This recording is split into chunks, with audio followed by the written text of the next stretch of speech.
Magandang tanghali sa inyo mga ka-waiter. So, katapos lang din kumain ng tanghalian si Kapaps or hashtag ka-waiter. Yun. So, ngayon, nagpapababa ako ng pagkain sa matutulog pa ulit si Kapaps. So, ayun. Mainit kasi kaya nag-electric fan lang.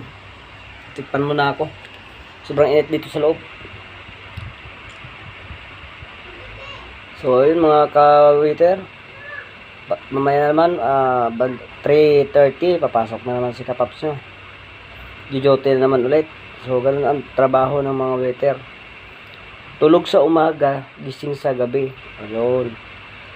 So, yun talaga ang gagawin. Ganun talaga ang trabaho namin. Kung mahina resistensya mo, magkakasakit ka talaga. So, kailangan hindi mo pababayaan yung katawan. Kailangan mo kumain sa tamang oras. Kaya minsan di ako nakakain ng tamang oras. Nagising ako, alas 3 na. So, di na ako nakakain ng tanghalian. Ngayon, nakakain na ako, nagluto na ako. Medyo nagising ako yun. Medyo maganda ang tulog ko kanina. So, ayun. Maraming salamat sa inyong suporta sa inyong lahat. Sana ay gabayan pa kayo na tuloy-tuloy ang aking vlog ng ganito. Sa ganitong paraan lang, simple lang. Kaya nga sinasabi, simpleng buhay, waiter. Maraming salamat sa inyo.